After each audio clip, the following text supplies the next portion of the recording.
আসসালামু আলাইকুম। সামনে 12 তারিখে আমাদের বাংলাদেশের নির্বাচন। আর এই নির্বাচনের জন্য যারা ভোট দিতে যাবেন তাদের একটা স্লিপের প্রয়োজন হয়, ভোটার নম্বর লেখা থাকে। আর এটার জন্য অনেক সময় দেখা যায় যে অনেক জায়গাতে কাগজ খুঁজে খুঁজে লিস্ট বের করে করে আসলে নাম্বারটা বের করতে অনেক সময় লাগে। এই জন্য সরকার থেকে এখন বর্তমান সময়ে অ্যাপসের মাধ্যমে এটা করা যায় খুব দ্রুত সময়ের মধ্যে। যে কেউ এটা স্মার্ট মোবাইল দিয়ে যে কেউ নিজেই সহজে পরিবারের যত লোকজন আছে সকলের এনআইডি নাম্বার দিয়ে তার ভোটার স্লিপটি সহজে বের করতে পারে। তো কীভাবে বের করবেন এটা সহজে আপনাদেরকে আমি দেখিয়ে দিচ্ছি। প্রথমে আপনার প্লে স্টোরে চলে যাবেন। প্লে স্টোরে যাওয়ার পরে সার্চ বক্সে আপনি লিখবেন, সার্চ বক্সে স্মার্ট ইলেকশন ম্যানেজমেন্ট বিডি এটা লিখে সার্চ দিবেন। সর্বপ্রথম দেখবেন এই যে আমাদের স্মার্ট ইলেকশন ম্যানেজমেন্ট বিডি যে একটা অ্যাপস চলে আসবে বাংলাদেশ নির্বাচন কমিশনের। এই অ্যাপসটা আপনারা ইনস্টল করে নেবেন। আমার ইনস্টল করা আছে, সুতরাং এই অ্যাপসটা আপনারা অবশ্যই ইনস্টল করে নেবেন। ইনস্টল করে নেওয়ার পরে অ্যাপসটা ওপেন করবেন।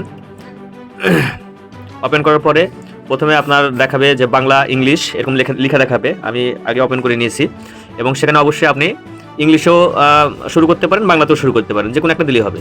তো তারপরে এই যে এখানে দেখুন এই যে জাতীয় সংসদ নির্বাচন, জাস্ট এখানে একটা ট্যাপ করবেন। করার পর এই যে এরকম একটা ইন্টারফেস আসবে। সর্বপ্রথম আপনি শুধু স্লিপটা বের করার জন্য যে সার্চের মতো ডান দিকে নিচে ভোট কেন্দ্র খুঁজুন, এই যে এই জায়গাতে একটা ট্যাপ করবেন। ট্যাপ করার পর দেখবেন এই যে দুইটা ঘর আছে। আপনার এনআইডি নম্বর লিখুন, আর জন্ম তারিখ। জাস্ট যেই ব্যক্তির ভোটার স্লিপটা আপনার দরকার তার এনআইডি কার্ডের যে নম্বরটা এখানে দিয়ে দিবেন, আর এই যে নিচে জন্ম তারিখটা দিয়ে দিবেন। তো আমি দেখে দিয়ে দিচ্ছি, আমারটা আমি বের করে দেখে দিচ্ছি যে কীভাবে করবেন। এনআইডি নম্বর দেওয়ার জন্য এখানে সর্বপ্রথম আমি এনআইডি নম্বরটা টাইপ করে দিয়ে দেবো। আমি আমার এনআইডি নম্বরটা এখানে দিয়ে দিচ্ছি। তো এখানে আমি আমার এনআইডি নম্বর দিয়ে দিয়েছি এবং নিচে জন্ম তারিখটা যেভাবে আছে সিলেক্ট করে দেবো। দেওয়ার পর নিচে দেখুন সার্চ, এই সার্চে ক্লিক করার সঙ্গে সঙ্গে তো সার্চ অপশনে ক্লিক করার সঙ্গে সঙ্গে দেখতে পাচ্ছেন আমার ভোটার এলাকার নম্বর চলে এসেছে। যে দেখুন এটা হচ্ছে আমার ক্রমিক নম্বর।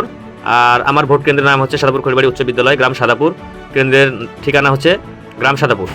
যেখান থেকে আপনি গুগল ম্যাপ দিয়েও চাইলে আপনি গুগল ম্যাপের সাহায্যে দেখতে পারেন। আর এখানে যে আমাদের যেই ভোট কেন্দ্র আছে ভোট কেন্দ্রের ছবি সহ দেওয়া আছে। তো এটাই দরকার, এই যে ভোটার ক্রমিক নম্বরটা আছে এই নম্বরটা আপনারা লিখে নেবেন, আর এটাই নিয়ে গেলে আপনার ভোট কেন্দ্রে আর কোনো এক্সট্রা কোনো কিছু নিতে হবে না। তো সবাইকে ধন্যবাদ। অ্যাপসটা ডাউনলোড করে নিজেরাই বাড়িতে বসে ভোটের যে স্লিপ সেটা বের করে নেবেন। তাহলে আর কারোর উপর ভরসা করতে হবে না বা কারোর জন্য অপেক্ষা করতে হবে না। আপনার পরিবারের যতগুলো সদস্য আছে সবার একসঙ্গে আপনি বের করতে পারবেন। তো ধন্যবাদ। জামাতকে কেন ভোট দিব এই ভিডিওটা আগে সম্পূর্ণ দেখেন। কোন মামু খালু দেখা হবে না, লাল নীল টেলিফোন বুঝি না, প্রেসিডেন্ট প্রধানমন্ত্রীও বুঝি না, যার যেটা পাওনা টাকা সেটা দিতে হবে। আমরা সমাজে এমন ন্যায় বিচার দেখার পক্ষে যে বিচার এক একজনের জন্য এক এক রকম হবে না। একজন সাধারণ মানুষ কোন নির্দিষ্ট অপরাধ করলে তার বিচারে যে শাস্তি হবে, দেশের প্রধানমন্ত্রী কিংবা রাষ্ট্রপতি যদি সেই একই অপরাধ করেন তাদেরকেও ছাড় দিয়ে কথা বলা হবে না। একই বিচারের আওতায় আনতে হবে।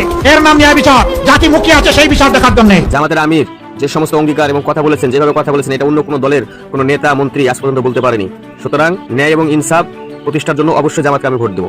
আপনারটা আপনি সিদ্ধান্ত করে ঠিক করবেন যে আপনি কি চান। নওগাঁ 1 আসন থেকে জামাতের এমপি মনোনীত পদপ্রার্থী দাঁড়িপাল্লা প্রতীকে অধ্যাপক মোহাম্মদ মাহবুবুল আলম।